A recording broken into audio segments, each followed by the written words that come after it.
Scholars mention, subhanAllah, that Shafi'i rahimahullah was the perfect embodiment of what Allah subhanahu wa ta'ala mentions of someone who is looking for the truth to arrive and not necessarily on his tongue, not necessarily he be the one who gets the answer right. He says, Wallahi ma nadartu ahada, said, I swear by Allah that I never debated anyone, illa walam ubali, bayyana Allahu al-haqqa ala lisani aw lisanihi, except that I did not care if Allah put the truth on his tongue or my tongue, and I would make dua that Allah subhanahu wa ta'ala yughhir al-haqq ala lisanihi, that Allah would put the truth on my opponent's tongue in a debate so that the truth stands clear and I don't get the credit for it.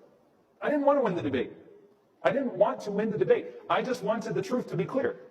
And that was from his sincerity, rahimahullah ta'ala. That's why he never used to lose debates.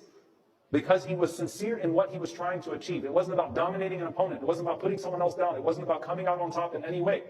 It was about making the truth stand clear. On a personal level, if a person actually thinks with that mindset, I don't have to win every argument.